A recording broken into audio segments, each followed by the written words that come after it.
అండి. నా పేరు శారద. నేను చిన్న మెసేజ్ అయితే ఇవ్వాలనుకుంటున్నాను మీకు. మీకు ఇష్టం ఉన్నా లేకపోయినా ఒక్క నిమిషం వినండి నేను చెప్పిన మాట. ఎందుకంటే మీరు మా పిల్లలు ఉన్నారు. మా పిల్లలే కాదు అందరి పిల్లలు అలాగే. ఎందుకంటే బయటికి జాబ్ రీత్యా మీరు దూరం వెళ్తున్నారు కాదని అనటం లేదు. మీ ఫ్యూచర్ మరి వెళ్ళాలి. వెళ్ళకపోతే ఎలా అవుతుంది? చదువుకున్నారంటే దూరం వెళ్తేనే కానీ జాబులు రావటం లేదు. వీళ్ళకి మీ పిల్లలతో మీకు సరిపోతుంది, బిజీగా ఉంటారు. కానీ మీరు పడుకున్న టైంలో ఒక 5 మినిట్స్ తల్లిదండ్రులతోటి మీరు ఎలా ఉన్నారు, ఏంటి, ఏం చేస్తున్నారు, కాస్త టిఫిన్ తిన్నావా, టిఫిన్ అయితే టిఫిన్, భోజనం అయితే భోజనం చేసావా అమ్మ, ట్యాబ్లెట్లు వేసుకున్నావా. ఈ రోజుల్లో ట్యాబ్లెట్లు లేకుండా ఎవరూ ఉండలేదు. అందరికీ ట్యాబ్లెట్లు కావాల్సి వస్తుంది. ట్యాబ్లెట్లు వేసుకున్నారా, అంత బాగుందా అని అడగండి. ఎందుకంటే వాళ్ళ మనశ్శాంతి ఇంకేం కాదు. మీరు ఎంత డబ్బు పంపండి వాళ్ళకు ఉండదు. పిల్లలు మాట్లాడారంటే ఇప్పుడు అబ్బాయే కదా, అమ్మాయి కూడా మాట్లాడాలి అలాగా. అమ్మాయి ఏం చేస్తున్నావు ఏంటి అని. బిజీ లేని వాళ్ళు ఎవరున్నారండి? ఎవరు? మీ చిన్నప్పుడు మేము బిజీ అనేసి మిమ్మల్ని పెంచడం మానేసామా? పెంచాం కదా, పెద్ద చేసాం కదా. చేసినప్పుడు మీరు మమ్మల్ని అలాగా మేము ఏదో తింటున్నారు, అమ్మాళ్ళు బాగానే ఉంటున్నారు అని అనుకోవద్దు. మీరు ప్రేమగా 2 ముక్కలు మాట్లాడితే మాకు అదే కొన్నంత బలం. మేము ధైర్యంగా ఉంటాం. నా బిడ్డలు నన్ను మర్చిపోలేదు, నన్ను చూసుకుంటున్నారు అని ఉంటుంది. నేను ఎందుకంటే చాలామందిని ఈ విషయంలో ఫీల్ అవుతున్నారు.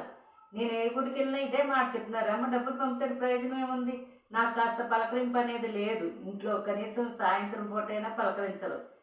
ఒకళ్ళు మేము ఫీల్ అవుతాం భార్యాభర్తలుగాను అని అనుకుంటున్నారు. ఆ విషయంపై నేను చిన్న మెసేజ్ ఇస్తున్నాను అంతేగాని ఇందులో బలవంతం అయితే లేదు. మీకు ఇష్టమైతే పలకరించండి, లేకపోతే లేదు. తెలిసి మీకు ప్రేమ ఉన్న మాకు తెలియదు కదా ఆ విషయం. మీరు మాట్లాడుతుంటే మాకు అర్థమవుతుంది. మమ్మల్ని మర్చిపోలేదు, మా బిడ్డ బాగానే గుర్తుపెట్టుకున్నాడని. మిమ్మల్ని అలా పెంచి పెద్ద చేసామంటే మీరు మమ్మల్ని అలా వదిలేస్తారని అనుకో. మీరు వదలరు, మాకు తెలుసు. మా మీద ప్రేమ ఉంటుందని తెలుసు మీకు. కానీ మేము ఒక్క 2 ముక్కలు మీరు ఆప్యాయంగా పలకరిస్తే మాకు కొండంత అండ, ఇంకేం కాదు. మా సీనియర్స్ అందరూ అంతే. మేమందరం ఇదే ఫీల్ అవుతాం. ఎక్కడ మీటింగ్లో కూర్చున్నా ఇదే మాటలు మాట్లాడుకుంటాం. అవునండి, నేను డబ్బు ఉంటే మటుకు ఏముందండి, పిల్లలు ఆప్యాయంగా పలకరించాలండి అని చెప్పుకుంటారు. అదే మాకు కొన్నాళ్ళకి ట్యాబ్లెట్ల పని కూడా ఉండదు. అప్పుడు మామూలుగా ఉంటాం. బీపీ రేజ్ అవుతుంది అంటే మరి మీ గురించి ఆలోచించబట్టే మాకు బీపీ రేజ్ అవుతుంది. మీరు మామూలుగా ఎప్పుడులాగా ఆప్యాయంగా పలకరిస్తే మాకు ఆ బీపీ కూడా ఉండదు. బీపీ ట్యాబ్లెట్లు కూడా మేము వేసుకోక్కర్లేదు ఆ టైంలోని. అలాగ అయిపోతాం, నార్మల్కి వచ్చేస్తాము.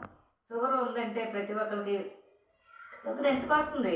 వాళ్ళు ఏమో టెన్షన్ ఆలోచన వల్లే షుగర్ వస్తుంది ప్రతి ఒక్కరికి.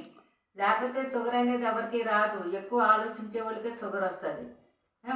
వాళ్ళు బాగా బలంగా, మీ తల్లిదండ్రి బాగా బలంగా ఉండాలంటే మీరు ఆప్యాయంగా 2 ముక్కలు మాట్లాడినా మిమ్మల్ని వచ్చేసి ఇక్కడ ఉండమనేది ఎవరు లేరు. మీరు ఊర్లో ఉంటున్నారు, అమెరికా వెళ్ళిపోతున్నారు. వాళ్ళని ఈ గ్రీన్ కార్డు వచ్చే వరకు ఉంచి తర్వాత పంపేయండి. ఏదైనా ఆరోగ్యరీత్యా బాగోపోతే మీరు తీసుకెళ్ళి అక్కడ ట్రీట్మెంట్ ఇప్పించుకోవచ్చు. 6 నెలలు చూసాము, అమ్మాళ్ళు వెళ్ళిపోతున్నారు చాలా అని అనుకోవద్దు. ఎందుకంటే అనుభవపూర్వకంగా నేను చెప్తున్నాను. రీసెంట్గా ఈ మధ్యన జరిగిన కార్యక్రమాల వల్ల మేము అలా చెప్పవలసి వస్తుంది మీకు. అంతేగాని మీరు ఏదో మా దగ్గర ఉండమని అంటం లేదు. ఎవరూ ఉండరు. ఎవరు ఎందుకుంటారు? పిల్లలు పెద్దోళ్ళు అయితే ఎవరూ ఉండటం లేదు. మరి ఎక్కలు వచ్చేస్తున్నాయి, వాళ్ళ దారి వాళ్ళు చూసుకోవడం కదా. వెళ్ళాలి. మీ ఫ్యూచర్ మీకు తప్పదు, వెళ్ళాలమ్మా. మీరు వెళ్తున్నారని మేము అనుకోము. మీరు అలా మమ్మల్ని గుర్తు పెట్టించుకుంటే అది నేను చెప్పేది. అందరూ బాగోవాలి, అందులో నేను ఉండాలి. Okay, bye.